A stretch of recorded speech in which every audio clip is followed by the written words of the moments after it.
We're actually videotaping this tonight, so for people who couldn't come, we'll be able to show this to them on YouTube. We'll be able to upload this and then post it online.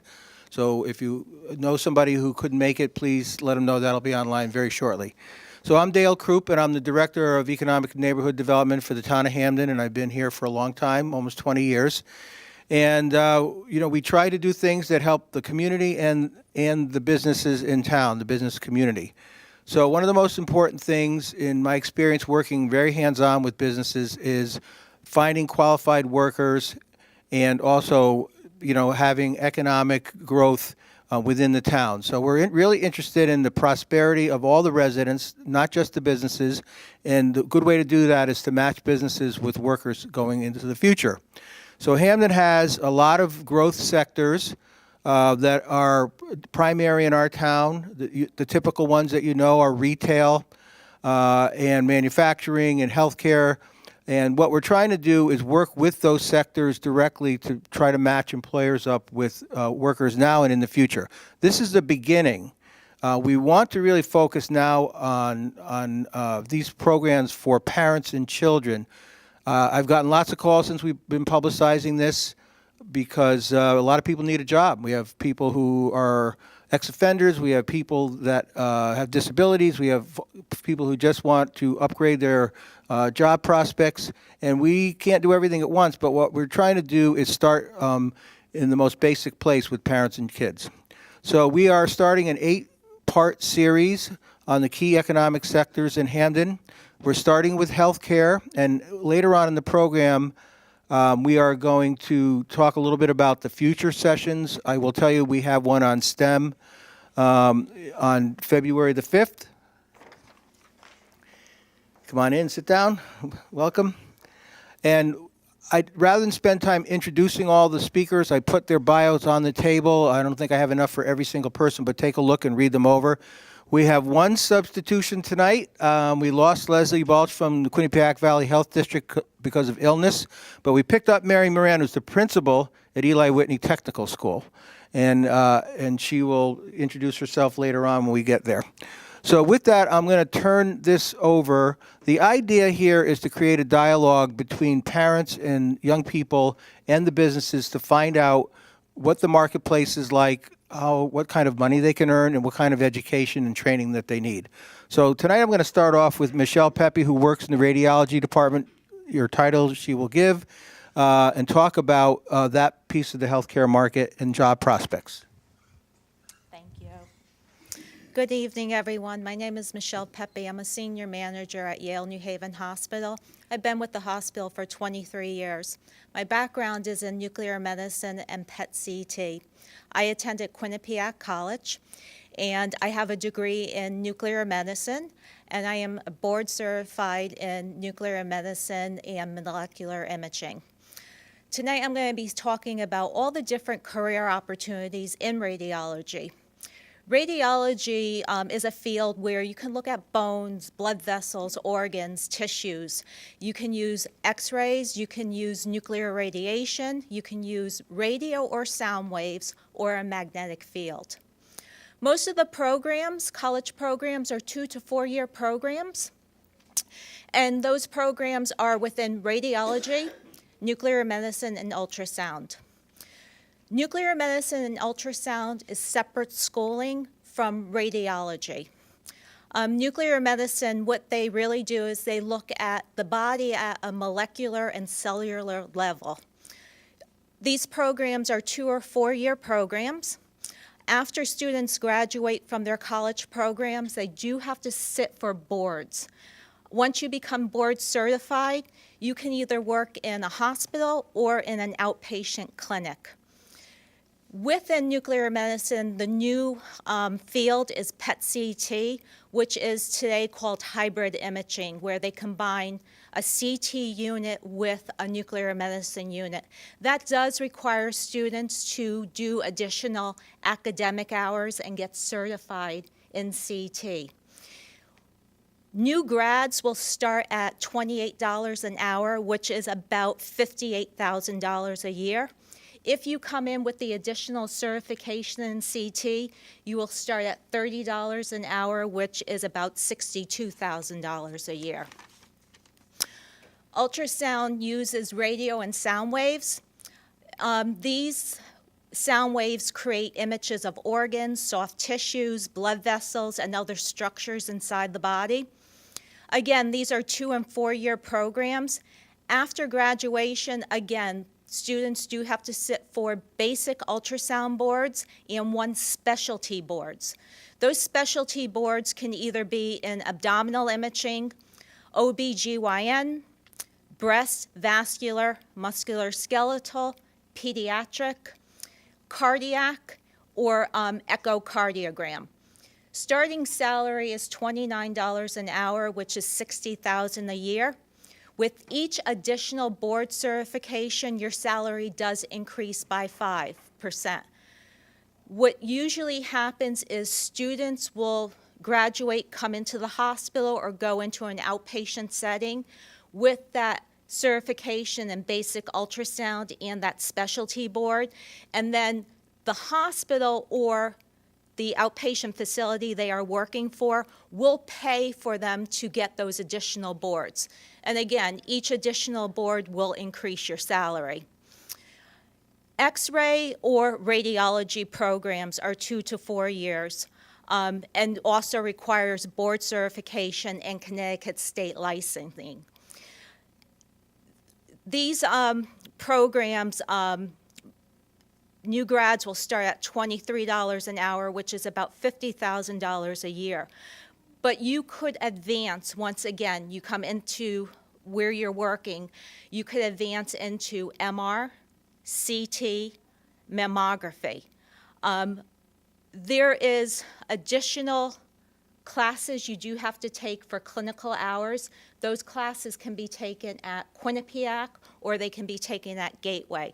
Again, if you are an employee of the hospital and you decide you want to go back and advance your career to get your CT board certification, your MR board certification, or your mammography board certification, the hospital does pay for students to go back and continue their education. Once you have your board certification in mammography, starting salary for that is $30 an hour, which is about $62,000 a year. MR starts at $29 an hour, which is also $60,000 a year, and CT will start at $28 an hour, which is about $58,000 a year. In all the radiology fields, again, you can work in a hospital setting, you can work in an outpatient setting, or you can be a traveling tech, where you travel throughout the country and you do 2-month stays in different hospitals or different outpatient clinics that require staffing that they can't fill those positions. If you decide to work in the hospital, again, there is a lot of career opportunities in management, in supervisory roles, and also administration. And again, I graduated from Quinnipiac College at the time it was called. I graduated with a bachelor's degree. I did my master's degree through Yale New Haven Hospital at Albertus Magnus. Thank you. Thanks, Michelle. There's a sign-in sheet going around. Just pass it on once you fill it out. That was great and impressive. So I'm going to turn it over now to Janine Martino. She will tell you about her business. She started in 2014, and she'll tell you about the growth of that business, another aspect of the healthcare market. Thank you. Hi, thank you. Thank you for letting me be here. So I own a visiting nursing agency. It's actually right next door. It's called Home Health Specialty Services, and I started it back in 2014. I have a partner who's a nurse. My background is more in managerial. We're accredited by the Department of Health and Medicare, and our services are all provided to the patients in their home by an order from a physician. And we provide services such as nursing, physical therapy, occupational therapy, speech therapy, medical social workers. We do home health aides, or CNA is maybe more commonly known. Our services are all typically covered by insurance, and we service all of New Haven County. There are other types of agencies out there that people get confused about, like companion and homemakers. That's called a non-skilled agency. Our services are only implemented when it's a skill involved. According to the Department of the Bureau of Labor and Statistics, from 2006 through 2016, there were 2.8 million jobs were added to the healthcare sector at a rate that was 7 times faster than the rest of the economy. And the growth up until 2026 is at 18%. So there is definitely need in all of these type of positions. I know we struggle sometimes to find appropriate staff. There's definitely still a shortage of healthcare providers, so it's a good field to look at. And you know, now patients more than ever are coming out of the hospital at a very quick rate. They come home and they're still in their recovery process, and they're living longer, and there's more illnesses to manage. So home care plays an important part of the recovery process. And for those patients, it's often hard for them to manage the day-to-day care. So when we go in, we assist with managing the symptoms, helping them with their medications, helping them to achieve safety in their home, which is a big concern as people age, and you know, to see if there's any social services that the patient would benefit from. So our goal is to keep the patient out of the hospital and get them to a healthier state. Some events that require our services are people have had a recent hospitalization, they've had a recent decline in functional status, falls, medication changes, management for chronic illnesses like congestive heart failure or COPD, wound care, and even orthopedic care. People actually go in and they'll have a knee replaced, and the next day they're home. So when they get home, it's on home care to continue on with their therapy and such. So for all of these things, we employ both registered nurses, LPNs or licensed practical nurses, physical therapist assistants, occupational therapist assistants, and CNAs. We also employ medical coders and medical billers. And the billers, and coding, it's very specialized in this industry, as in healthcare in a general, which is a whole another career of looking at medical billing and coding.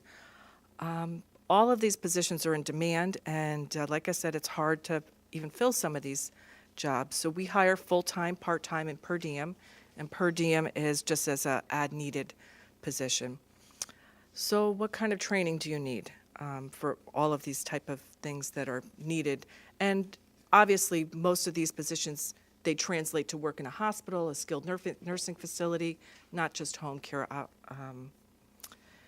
So I'll just do a quick little run through on what the schooling is required for most of these positions. So an RN, a registered nurse who has her BSN, it's a 4-year college degree. And the degree typically, to have your BSN typically yields a higher wage, more management possibilities, and it makes the nurse a bit more marketable. The Connecticut average salary for a nurse is $94,000 a year that has her BSN. An RN can be obtained by an associate, a 2-year degree, and their typical salary is about $80,000 a year. An LPN, it's a certificate program, typically takes 1 year to 18 months, and they work under the registered nurse. Their salary is about $52,000 a year. A physical therapist requires your bachelor's plus graduate school.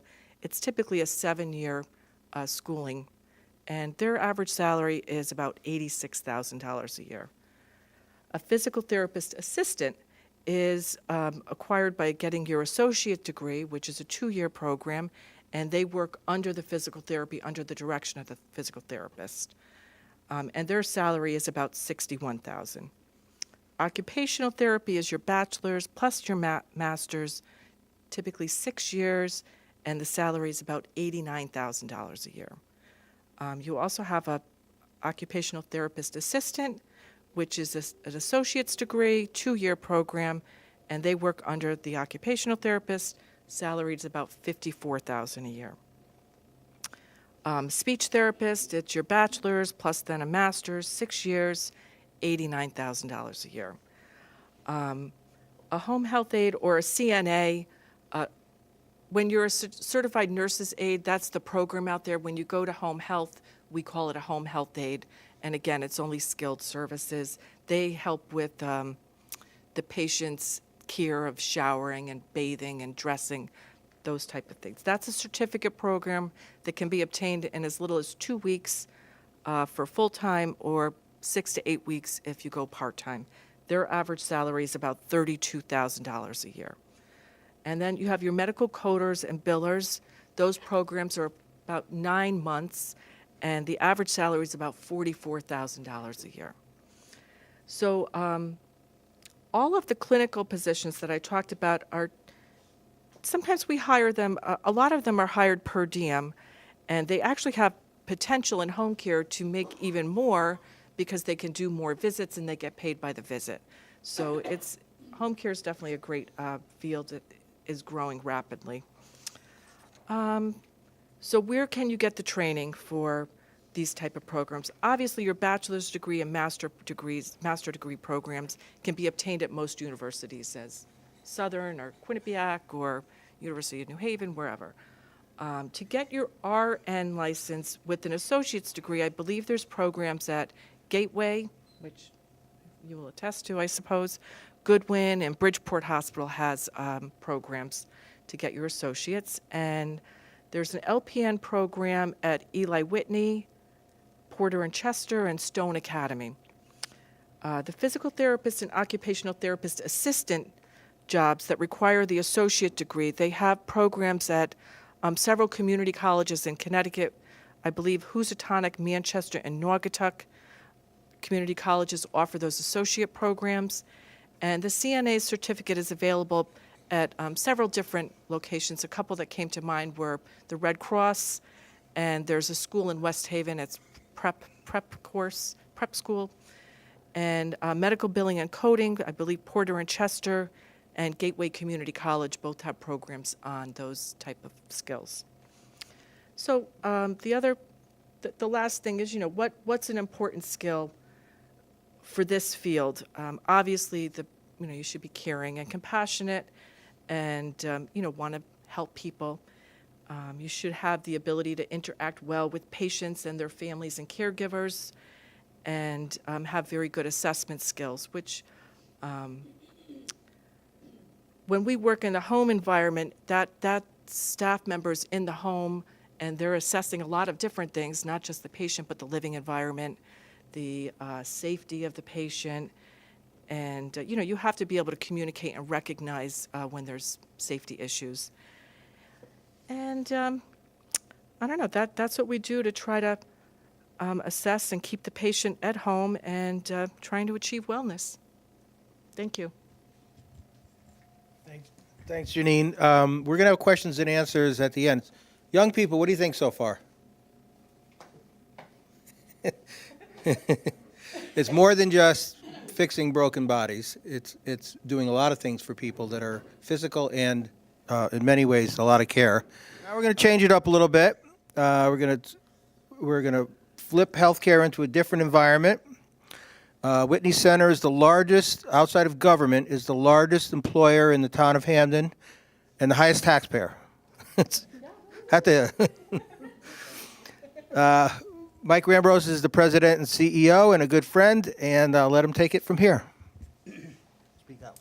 Great. Thanks, Dale. Can you hear me in the back? No. I'm not sure how much louder I can speak. Is this okay? Yeah, there is room up here. So Janine actually did a lot of my work for me in explaining all the different positions. So I'll talk more generally and then talk about the field of aging services. So how many of you actually know what aging services is? Okay. How many of you have grandparents or have had grandparents at some point in your life? You all have probably had grandparents, right? Come on now. So then you know what aging services is. So although we're associated with healthcare, the field of aging services is really about partnering, for us at Whitney Center, is about partnering with older adults from the time they get into their 60s, 70s, 80s, all the way through their end of life, and partnering with them so that they can achieve their life goals as they age. And that can include healthcare, healthcare that's delivered at home through home care, healthcare that's delivered in a community like Whitney Center, in a nursing home, in an assisted living, memory support. Those are all the different components of services that are offered in the sort of the spectrum of aging services. So, so for you guys that are still in schools, I know we have some 8th graders here. How many of you do you know what you want to do? When you grow up? Do you know what you want to do? Radiology. Oh, good. Good for you. I didn't know what I wanted to do. Even when I graduated high school, I didn't know what I wanted to do. So what I did, I went to college, and because I really didn't know what I wanted to do, I ended up dropping out. I dropped out after I was halfway through my junior year. I switched my majors a bunch of times because there was I didn't have a sense of what am I good at or what is it that I really want? What am I passionate about? I ended up joining the U.S. Navy. Served 8 years in the Navy in the aviation sector. I worked on helicopters mostly, jet engines. I ended up going back to school because I was really good at it and got a degree in aeronautics. And I was going to work in the aviation field. So when I moved back to, I grew up in the New York area. When I moved back to the New York area, I had to find some kind of job, and I ended up just getting a temporary job in an organization that provided aging services to lots of folks in the Hudson Valley of New York. And what I recognized was that I had a calling to help people who could do the work of helping older adults achieve their goals for the rest of their life, and in all aspects. And I was surprised at the types of jobs, the type of work that was being done in that field. And so I committed myself to the field of aging services. That was 21 years ago. I went back to business school for an MBA, and I never thought about aviation or aeronautics again. So I finally figured it out, right? I was well into my 20s. I must have been almost 30 by the time I finally figured out that, hey, I just want to help people. So if you have a passion for helping people, if you want to help people achieve goals, live a better life, this might be a path for you to consider, at least the healthcare field or aging services specifically, because it does take a special calling, a special heart, and an ability to be compassionate and empathetic, and to really want to help people live better. So why aging services? Well, some of you may have heard some of these stats. Every day, about 10,000 people are turning 65. Now, I don't consider that old. I know some of us in the room don't consider it old, absolutely. So what that means is that, in 2015, we had about 47 million people age 65 or older. In 2050, seems like a long time away, but it'll come quick, we're going to have about 88 million people that are age 65 or older. We're going to double that, almost double that population. And 7 out of 10 of those individuals will need some assistance. They're going to need help in one way or another. So this is a huge growing field. In fact, I don't remember the exact stats, but I know that folks that are elderly, particularly 80, 85 or older, account for almost 80% of the costs in our healthcare system. So they're driving the costs up because we need to find better solutions to meet their health and housing needs. Interestingly, by 2050, when we have those 88 million people that are that age, we will only have half of the people we need to serve in that field of aging services. So there's going to be a lot of opportunity across the board, not only for direct care, a lot of those positions Janine already explained, but in all the ancillary services. You see, in aging services, we do more than healthcare. We look at the entire continuum of life that someone lives, whether it's in their home or on a campus community like Whitney Center. And so the positions are really plentiful. We have, in those communities, we have everything from reception staff, administrative staff, transportation folks, all the way through healthcare.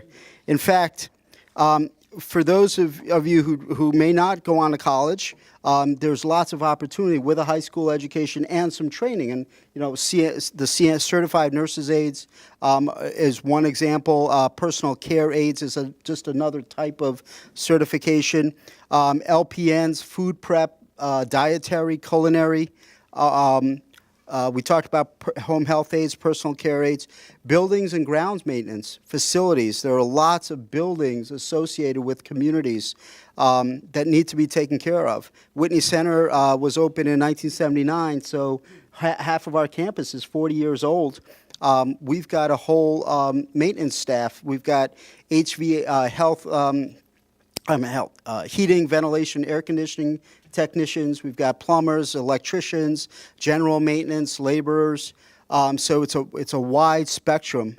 In addition to that, we have a whole bunch of hospitality type services, and I think I mentioned transportation. Those are all of the roles that are available if you have a high school diploma and just a little bit more training. With a college, if you go on to college, in most cases with a 4-year degree or a 2-year, we have jobs like dietitians, health educators, nurses, counselors, social workers, physical and occupational therapists, technology. The technology field is really interesting in the space of aging services in that because we're going to have such a shortfall of workforce to serve those 88 million people, we have to lean on technology to figure out how we can multiply our efforts. So things like monitoring technology, sensors, alarm systems, alerts, social engagement technology, a lot of which you are already using, right? We need to figure out how to better apply those technologies in the space of aging services so we can help folks who are living at home or living in a campus community. Moreover, there are things like application of virtual reality to help people with dementia. And there's a lot of studies being done now to take a look at how effective that can be. So if you have an interest in VR, even gamification of different experiences, life experiences that can be applied in a way that allows folks to get better results for therapy or to help them with memory support. There are going to be a ton of opportunities in that field. And then on the more technical side of installation of ecosystems in technology, you all have probably heard of smart homes. Well, we can replicate the smart home environment on campuses and in the homes, but there's a lot of technology to be developed to figure out how we manage all of that from an enterprise level. So if you're interested in technology and you want to apply it in a way that meets a passion to help people, this is certainly a way to do that. In addition, marketing and communications is a big part of what we do. We actually have to sell healthcare and sell our services so that people, and really it's about educating the community so they know what their options are and what choices they can make in terms of meeting their needs best. And then beyond that, you have leadership positions, administrators and executive positions over time that are going to be necessary. In my field of aging services, about half of the CEOs across the country in the not-for-profit providers are going to be retiring in the next 5 years. And so there's a big opportunity for leadership development from a business side, from a health and human service side as well. So that's probably a little different than you might have expected. If you want me to go back to more details about pay rates and that sort of thing, I think I can do that through the question and answer session. Okay, thank you. So that's a lot of people, 88 million people. I will be one of them actually pretty soon, not that long, a few years, 3 years. So Barbara had a good idea that we could create like a glossary of terms that we could make available to everybody who attends tonight. That's why it's important to have your email. So make sure you fill out the form so we can have occupational therapy, physical therapy, any of the terms that we brought. We're going to actually give it back to you. We'll have questions and answers after the last speaker. And for the gentleman who's interested in radiology, we're going to leave time at the end. So if you want to talk to Michelle separately, we want to leave adequate time for that. So one of my new best friends on this panel series is Mary from Eli Whitney Tech. She's the principal. And she's also going to be on the panels for manufacturing as well as the trades to talk about what Eli Whitney has to offer. For parents, some of the idea of these panels is to promote these opportunities before the decision on high school is made, so that if your child wants to take a path different, there's nothing wrong with Hamden High School. It's a great school, but there may be other options if you are interested in those kinds of jobs. So we want to make that available to the parents. And Mary, I'll just give it to you. Mary, you don't have her bio, so I'm going to give her a couple extra minutes to just explain a little bit about Eli Whitney Technical School.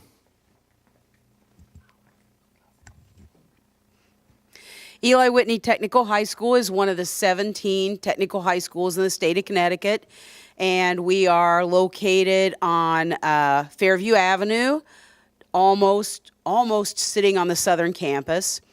And I want to talk tonight about health technology, which is one of the 12 career technologies we offer at Eli Whitney Technical High School. Attending a technical high school is a very, very different experience because our students are enrolled in a dual curriculum.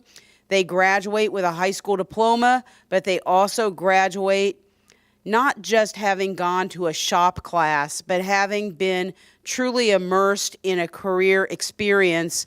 And they oftentimes have credentials that they leave high school able to go directly into the workplace, able to have a job. I was just discussing that 2 of my students are working in food service at Whitney Center, and they're graduates of the Culinary Arts program.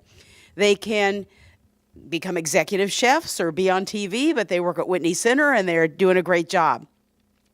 My health technology program is to expose students to health careers, but this is real experience. One of the things that's really important about making a decision about a career is that you actually know what people in that career do and what they experience on a daily basis.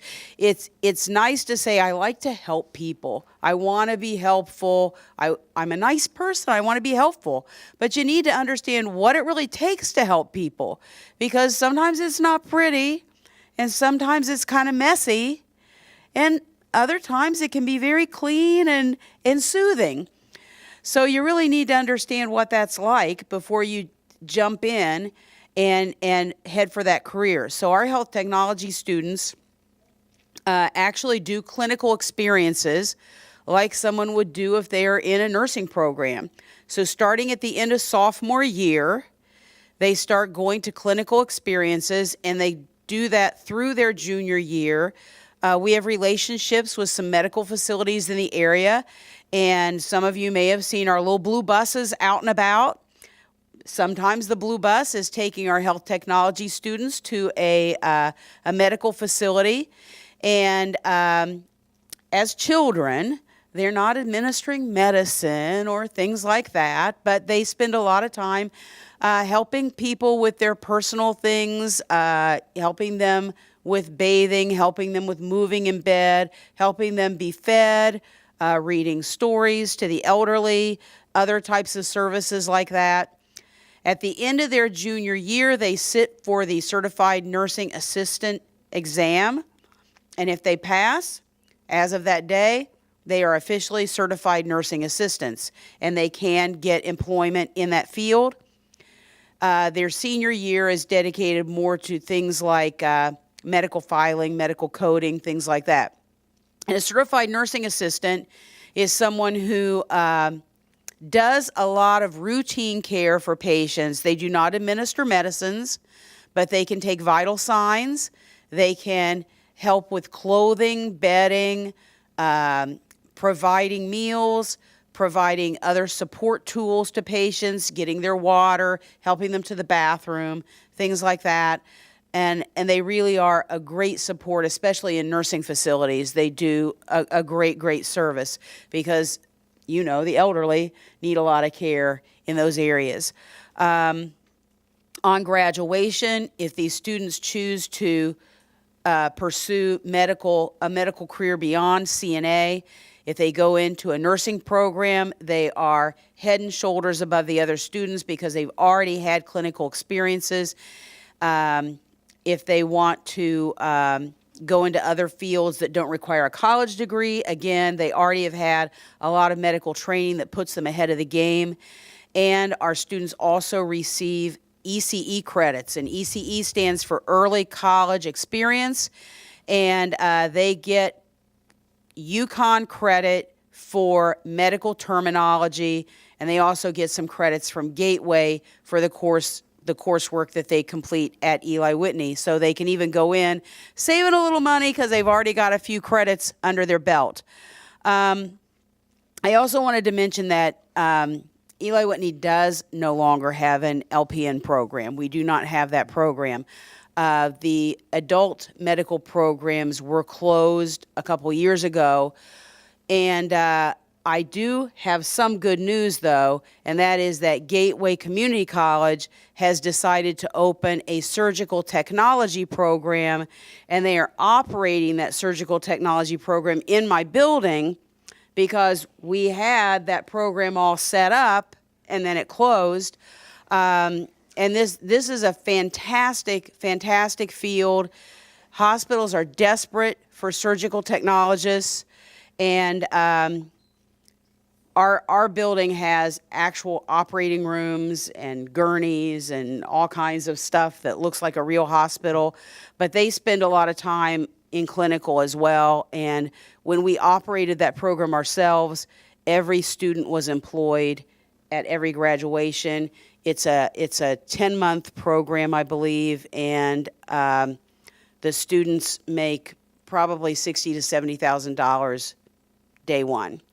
So that's also a great field, and it's not my program, but it's in my building. So I'm really excited that it started today, in fact.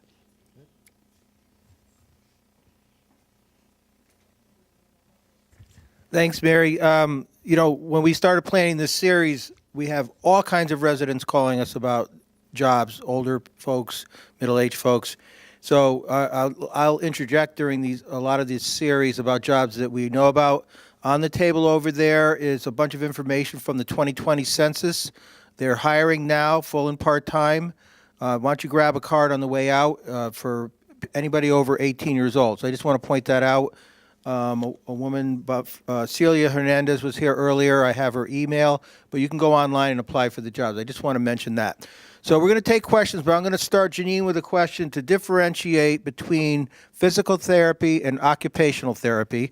And then if you have a question, we'll take it after that. Just very briefly, so a physical therapist actually helps with the patient's ambulation to make sure that they're moving appropriately. So if you have like a hip or a knee replacement, you get physical therapy to get your joints working right. And occupational therapy is more about your fine motor skills, helping more with, more ADL type things. Just generally, because I know I was throwing the terms around and maybe they didn't know what I was. A lot of people operate in this alphabet soup that we work in, and we all speak in terminology sometimes. So we will develop a sort of a glossary of terms that we'll make available to all of you. You must have some questions. Lynn. I'm not sure who I'm asking, but for students who are interested in more the athletic end of physical therapy, athletic training, fitness training, do hospitals, I know physical therapy centers employ athletic trainers. Do hospitals also employ athletic trainers? The question was about athletic trainers and how that works with the healthcare system. Well, it's not my field. field, but I do know the hospital does have their own physical therapy department and occupational therapy department within the hospital. So, you know, people do have surgery and they want to get them mobile as soon as possible. So those departments are within the hospital. So if you're going to school for physical therapy, yes, there are career opportunities within the hospital.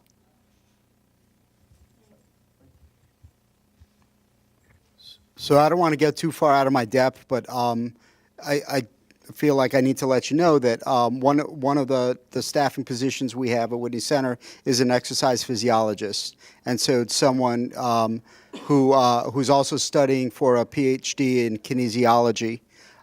So if they're more athletically inclined, you can go in that direction, but there's a wide range of ways to apply that. So running fitness programs in aging services and more broadly is a path that could end up in as well. And would that be a path that would possibly require less education than, say, you know, a PhD or a master's level?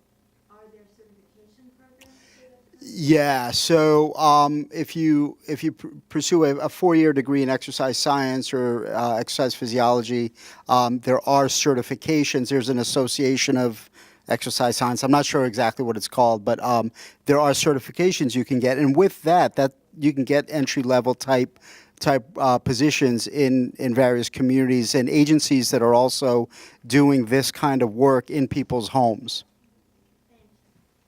Next question. I saw some hands. Yes. I just wanted to find out some more information about the surgical technician program. Surgical technician. So the question was, by the way, we cannot put you on camera, otherwise we have to get a release, so I'm going to repeat the questions. So, surgical technician programs. Okay, currently Gateway Community College is offering a surgical technology program. It actually is located at Eli Whitney Technical High School, but it's a Gateway Community College program. And a surgical technologist, a team of surgical technologists basically own an operating room, and they are a team that supports a surgeon. They would be responsible for that room in terms of making sure the room is set up for the surgery, making sure that all the instruments are cleaned, sterilized, and arranged properly for the surgery. They would know what surgeon they're working for, and they would know what that surgeon's preferences are for how the instruments are laid out so the surgery runs smoothly. And often they are also the person who is handing instruments to the surgeon in the surgical setting. Sometimes people go from being an RN to a surg tech, but you can actually just become a surg tech directly. I believe that the Gateway program is going to be a 3-semester program, and semester 1 just started today. And I'm not sure if they're going to start a new group every semester, but at the end of 3 semesters, they graduate from surg tech, and right now the need is so high that it's almost guaranteed that if they still want to do it when they graduate, they have a job. And when we ran the program in Eli Whitney, we ran it for 9 months. It was a 9-month program. Every one of our graduates had jobs. And some of our graduates were also Eli Whitney Technical High School graduates who had gone into other fields. The first graduation I attended, there was a young man who graduated from hairdressing, has a career in barbering, has become a surgical technologist, and he still barbers, but the surgical technology job is steady work in a hospital setting, very good salary with benefits, and he can still do barbering on the side. Is that an associate's degree they graduate with? I think they do get an associate's degree. So I'm sorry, I was just asking if that 3-semester program turns out an associate's degree or a certification. I'm not sure. Okay. I think it's an associate's degree. When we ran it at the high school, it was a certification. Okay. But this might be an associate's degree with 3 semesters. All right, we have a question in the front. Oh, I do, okay. So I wanted to know if the Gateways program is an associate, because that's 4 semesters. Yeah. Or 9 months, you guys had it already. Yeah, well, the Gateway is definitely doing 3 semesters, so I'm not sure how many credits they're issuing each semester, so I'm not positive. Okay. Other questions that we have? And again, in addition to the glossary, we'll have a list of all the schools with the available programs. Gateway Community College, Porter, and Chester. By the way, opened their Hamden campus this week and had overwhelming enrollment. And they get into all kinds of things, including the trades. And we'll be reintroducing all these school options, and that's more for older students. So does the Porter and Chester have, like, the x-ray technician? You have to go on their website, because some of their campuses offer different options. I'm not sure what the Hamden campus offers, but they do offer lots of trade and skill programs. There's different Porter and Chester campuses, just like there are different other campuses. Other community colleges offer certain focuses and so forth. Other questions? Jody? Are there any chances for internships for students who are still in high school? The question is, are there opportunities for internships for high school students? Anybody? I would be willing to talk about that, sure.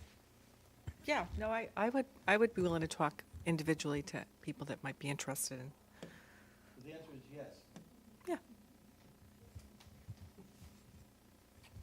Yeah, we're asked about internships all the time, and sometimes they're paid internships if it's sort of a project-based work, and sometimes they can be unpaid internships if it's more for educational purposes. So we're always entertaining the idea. We don't want to engage someone if there's not really anything, meaningful to learn, but the opportunity is always there. I can speak to internships. Eli Whitney has a very unique scheduling process. Our students are 10 days in high school academic courses and then 10 days in their career technology.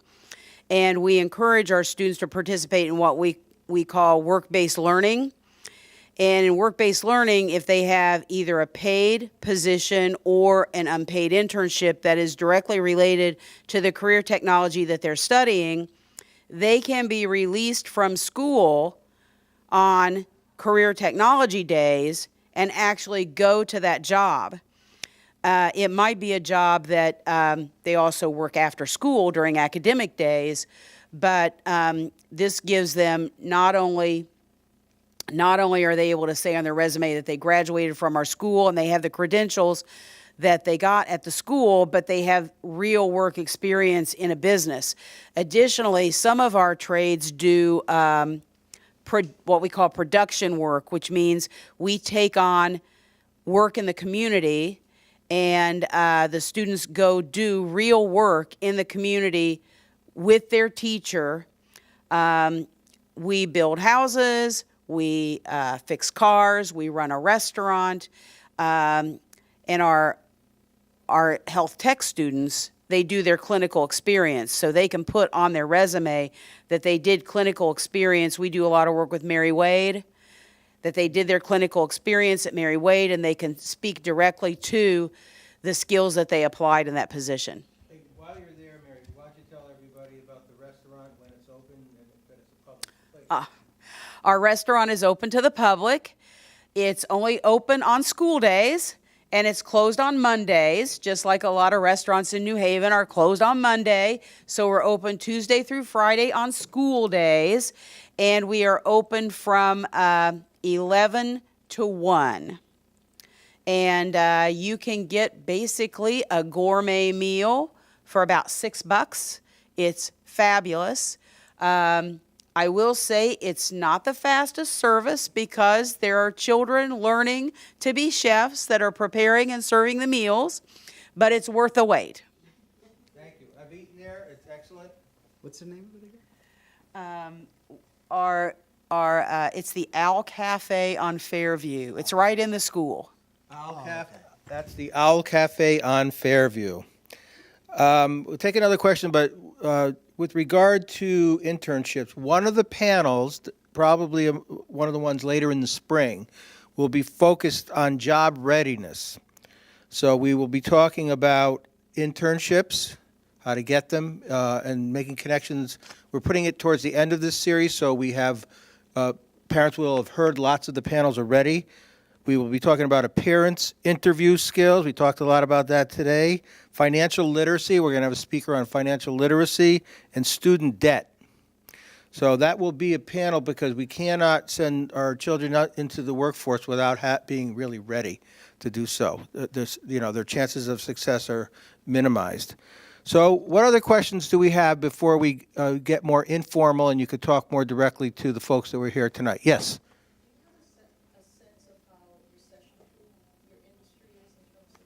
The question is, how recession-proof is your industry? So as I said, I've been at Yale New Haven Hospital for 22 years. We have not had a layoff in 22 years. We actually have 6 CT vacancies right now. We have 4 ultrasound vacancies that we've been looking now for over 8 months, and we can't find anyone out there for the jobs because they're working.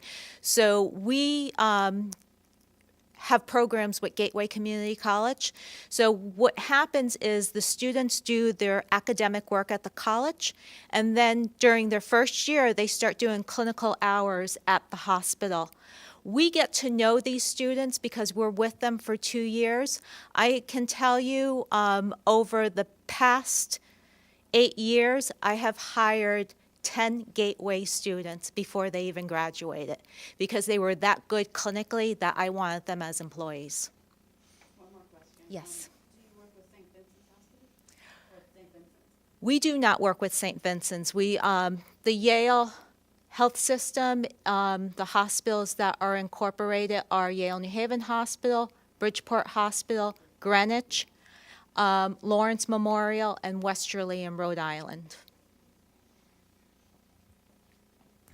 A couple of other announcements in the healthcare sector. So, as Michelle was talking about, there's these big hospital systems in Connecticut that gobbled each other up, and there's all kinds of affiliations.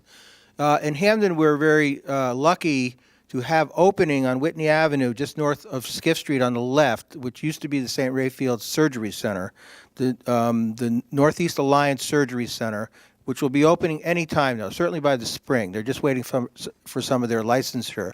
They are not affiliated with any hospital. They are an individual physicians group. They have 2 or 3 surgery centers throughout Connecticut. And I think if you look in the Midwest and other places in the United States, you will see, primarily because of health insurance, by the way, that there are different models being experimented with. And this alliance is going to be a full surgery center. And we're trying to create new partnerships. I talked to Mike today about the fact that they could have their physical therapy services grow by associating themselves, and they're already talking to this Northeast Alliance. So there are other models out there that we're in touch with, and I just wanted to mention that. I just want to make a couple other announcements, and then we'll get more informal, and you can come and talk to the speakers tonight. The next panel will be on February the 5th. It will be STEM. Who can tell me what STEM stands for? I'm going to go to the young group. Any idea? Give me the S. Science. Technology. E. Engineering and math.